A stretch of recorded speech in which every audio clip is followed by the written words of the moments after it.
was a great secret until now. Paul waited 14 years, Sister Browder, but before he ever mentioned his vision. Paul never mentioned it for 14 years, but everybody knew about his problem. Yeah. Let me work that thing. Don't nobody know the vision that God done gave you, but everybody can see the problems that you're going through. All right, preacher. All right. You cannot let what people say about you hinder you and keep you from receiving the vision that God has given you. Amen. You cannot let everybody's opinion stop you. If God gave you the vision to open a business, go ahead and open that business. If God gave you the vision that you need to buy a house, I don't care what your credit score says, go ahead on and buy the house. Come on. Okay, I'm going to say this one here. Somebody going to get mad at me. If God told you to buy the car, go ahead on and buy the car. Everybody see the trouble. They see you walking. They see you begging them. Go ahead on and do what God told you to do. Their opinion of you don't matter. It only matters what God says to you. Yes, they saw his thorn, but they didn't see his vision. Some among the Corinthian Christians probably thought less of Paul because his thorn. Yeah, folk will think less about you when you're going through stuff. They put you down. You know, y'all know how we get. Yeah. Come on. I wish Job was here. Job had 3 so-called friends. Yeah. Y'all still too quiet, but like I said, I'm going to get happy in a minute. And they all came to him and said, yo, man, you had to do something.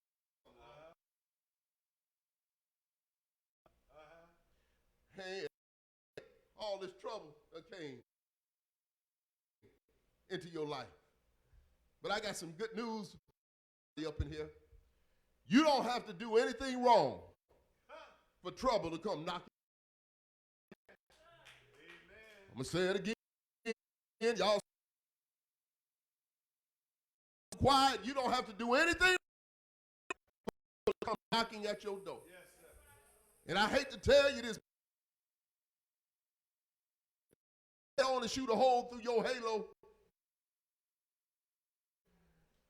That is often the time the one who's trying to do right, preach, man, that catches the most hate. Yeah, I'm going to say it again. The one that is trying to do right, that's the one that seems to catch the most problems. As Jesus said in John 10 and 10, that's my wife's favorite scripture, that the thief cometh not to steal, kill, and to destroy. Yes, sir. And here's what I want to tell you today. If the devil can't steal from you and kill you or destroy you, he ain't messing with you. If you ain't got nothing for him to take, it ain't no reason for him to bother you. The devil ain't going to waste his time over some people that there's no problem for him. Those that he don't have are the ones he always go after.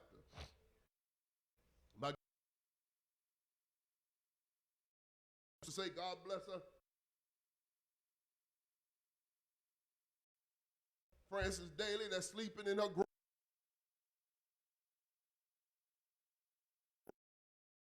Like this, if the devil ain't bothering you, baby, that means he already got you.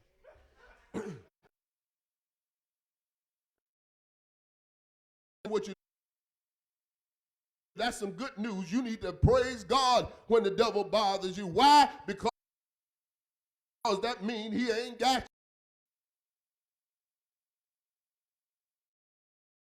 you. In the hand of God, because God can protect those whom he loves.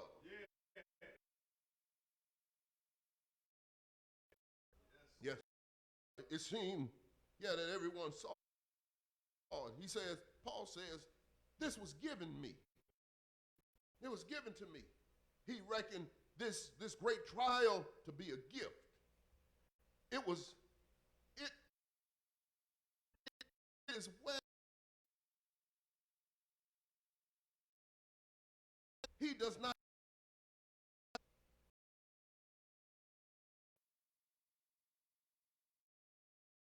was in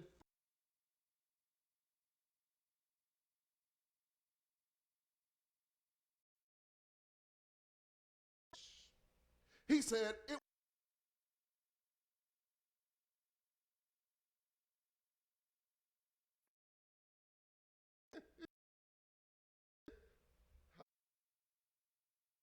this thorn in the flesh was given to me. Now the problem that, see, when we think of a thorn, we think of something small. You know, like a splinter. You know, when you get a splinter in your finger. See, now Paul talking about a splinter. This is gonna help you out. He was talking about a tent spike. This wasn't some small irritation. This was some big problem. Y'all still missing it. This wasn't something that Paul could just look at and say, it'll get better over time. No, this was a big problem. Paul said, I had a huge problem that's inflicting me. And he still looked at it as a gift. Yes. In the ancient Greek, it frustrates and causes trouble in the lives of those who inflict it. Paul says, a thorn in the flesh was giving me a message of Satan to buffet me. What I want to tell you right there, I'm getting ready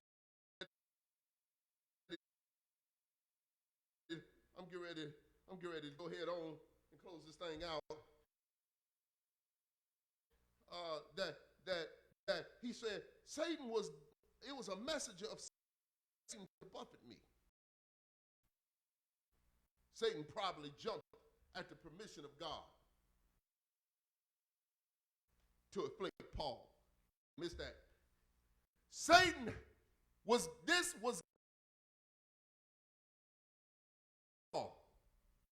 by God's authority. I'm gonna say it again. Yeah. Come on, y'all. Y'all know about Job. The God came to present themselves to the Lord, and the devil also. What does that? What I'm saying is, watch this here. That Satan had crept into heaven. He was in heaven when the angels came to the Lord, and in the heaven. Why do we creep up in here? Come on, sir. And the problem I'm having today is that when the angels came to present themselves before the Lord in heaven, not one angel knew that the devil was there. Only God himself recognized him. And in on every Sunday morning at the 11 o'clock hour, he's up in here somewhere. I'm going to say it again, even right now, with as small of a crowd that he's up in here somewhere. And if I keep preaching long enough, yes, sir, he'll rear his ugly little head. Yes, sir. But I'm here to tell you, the greater is he that is in us than he that is in the world. I came to tell him I'm bragging right now. I'm bragging right now, not on me, but on God that I serve, that he's a defeated foe. I don't care what the devil does. At the end of the day, we still win. At the end of the day, no matter what you're going through in your life, if you're a child of God, yes, sir, you still win. Yes. He said, Satan probably jumped at the permission to afflict Paul. Here it was, Paul had beat the devil up, and now that's his opportunity to beat him up. But here's, and I'm getting ready to get off of this thing. Paul prays regarding his thorn in the flesh. Paul says, concerning this thing, I pleaded with the Lord. Paul exactly what he told others to do in the times of trouble. Paul believed for himself what he wrote in Philippians 4 and 6, be anxious for nothing, but in everything by prayer and supplication, thanksgiving, let your requests be made known unto God. Lord, 3 times. Sister Browder, this blew my mind when I read it because, and when I studied it,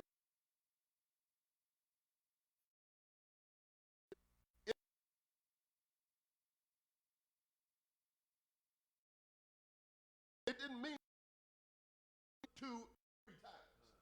What it meant in the original language that Paul prayed about this problem continuously. He prayed over and over again. He prayed all day. Yes, sir. I told you I'm going to get happy in a second. And he prayed all night. He kept on praying. He pleaded God remove the thorn. Yes, sir. Just like all of us. Don't none of us want to go through problems. Don't none of us want to go through tribulation. But I heard the old preacher say, must Jesus bear the cross alone? Yes, sir. And all of us got a cross to bear. And there's a cross for you, and there's a cross for me. Yeah. Yes. He said, I pleaded with him. We might imagine that this thorn in the flesh, that Paul was no problem, but Paul prayed about it. But what happened when he prayed? What happened? Heaven went silent. My children, I ask you all, my brothers and sisters, what do you do when heaven goes silent? Where do you turn to when God shuts up him in Bible? Where do you run to when God seems like he's not hearing your prayer? I was talking to somebody, I'm not going to put them on blast. They told me just the other day that they had prayed for somebody, and then they went out and then they said they got mad at God. And I had to suggest to them, I said, I've been there when I've gotten mad at God. I don't know about you, but y'all some super saints up in here. But I don't get mad at God because of what he can't do. I get upset with him because of what I know he can do. Yeah, Paul prayed, but God didn't answer.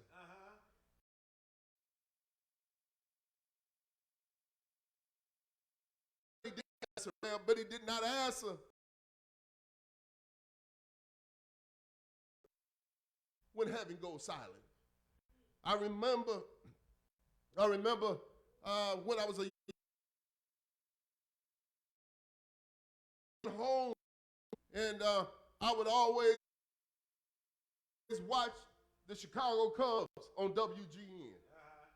And Reb, it always seemed like the most opportune time that service always popped up when it said, this is only a test. I was watching, I remember, y'all remember this, on Channel 2 on this program called Dallas on Friday nights. And they had a thing on who shot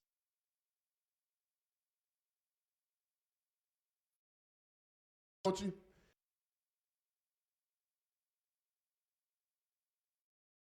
Right before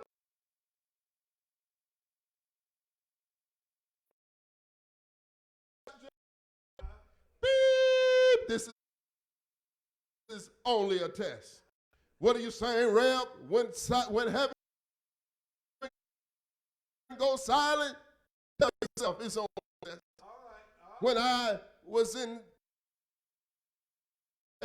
grade school, we used to be able to ask the questions about the lesson. But then when test time came, we stand out there and wave our hands And the teacher just, she said, it's only a test. He with me. And so we will raise our hands. Wanted us to know that the answer to the question was already in us. And that's what God does. When he's silent, he wants his children to know, I've already put the answer on the inside of you. I remember, as a little boy, I had a bank. And Rev, at the bottom, one of them had a little stopper in the bottom of it. Yeah. And then when I wanted to get out of that piggy bank, what was in it, I could just pull that stopper out and everything would fall out. But then I had another piggy bank. And that piggy bank didn't have a stopper in it. It was an old ceramic. Y'all remember them piggy banks, don't you? Yes. Them old ceramic piggy banks. Looked like a little pig. And what I was piggy bank. Yes, sir, Sister Varette. I would shake that piggy bank. And I would shake it until what was on the inside. I'm preaching and y'all ain't responding. It would come out of that piggy bank. Yes, and the reason I kept shaking the piggy bank, I knew what I had put in it. What are you saying, Reb? Sometimes God got to shake you because he knows what he don't put. He knows he got some goodness in you, but he got to keep on shaking you to get it out. And then every now and again, shaking is just not good enough, Brother John.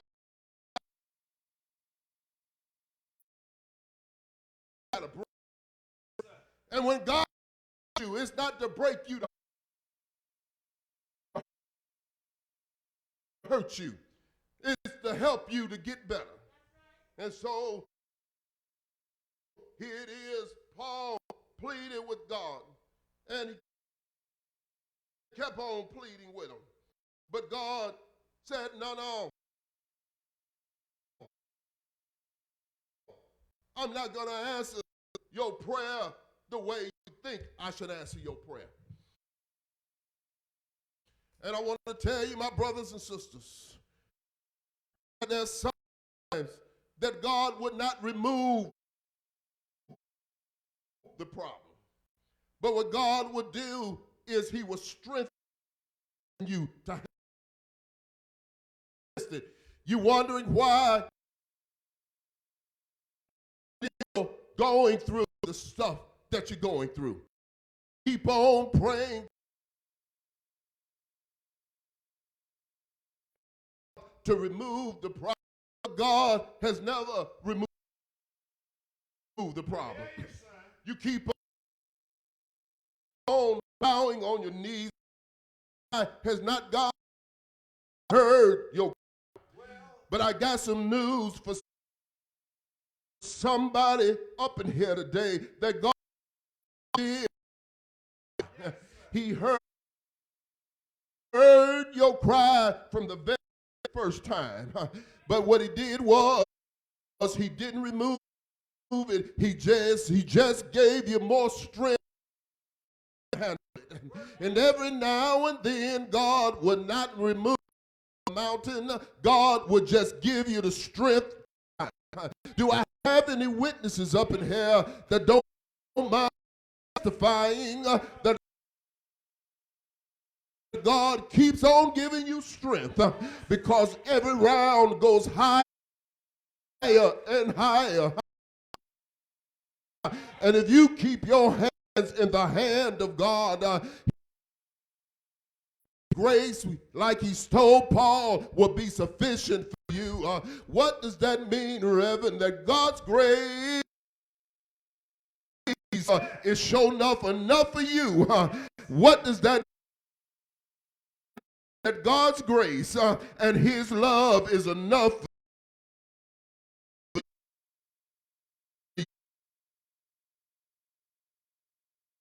you. Is there anybody anybody up in here today that don't mind testifying that God's grace is enough for you? I heard the old hymnology say, amazing how sweet the say a wretch. I once was lost, but now I 'twas blind, but now I see. But I love that third stanza that said, when we've been there 10,000 years, bright shining as the sun, I'll have no less days to sing God's praise than when we first begun. Is there anybody up in here today that don't mind testifying that God will pick you up and turn you around? Won't he do it? Won't he give you joy in the midst of sorrows? Won't he give you hope when it seems like hope is gone? Y'all are still quiet. Won't he give you peace in a confused mind? Won't he do it? Won't he make no way? Yes. Say yes. My God is good all the time. And all the time, God is sure enough good. Y'all are still quiet up.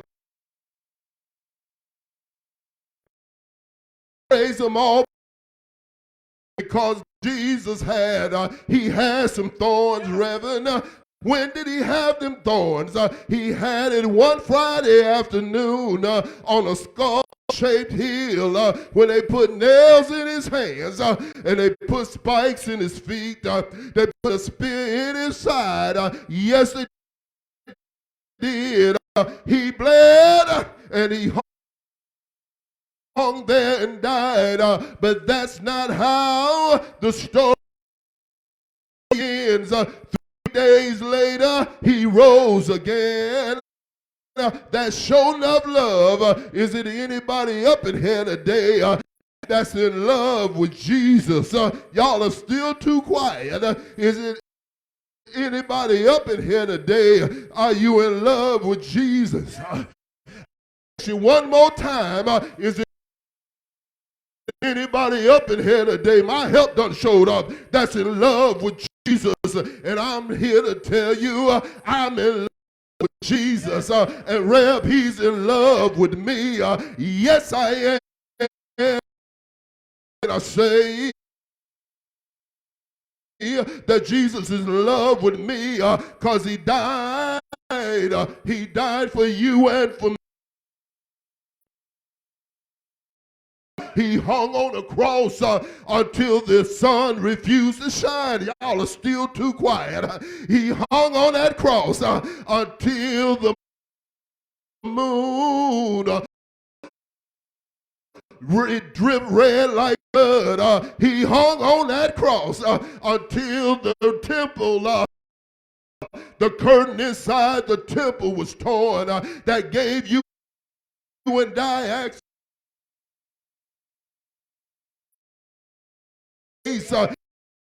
I can come boldly to the throne of grace to find help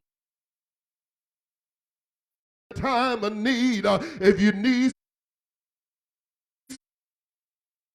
some help right now, just to the throne. You used to sing a song that said, "There's room at the cross." Is it anybody up today that knows there's still room at the cross? No, there's still room at the cross. You ought to wave your hands because it was at the cross. At the cross, I'm trying to stop where I first saw the light, and the burdens of my heart were rolled away. It was there by faith I received my sight, and now I'm happy all the day. Say yes. Say yes. Say yes. And he all right. Say yes. He's pretty good this morning. Yes.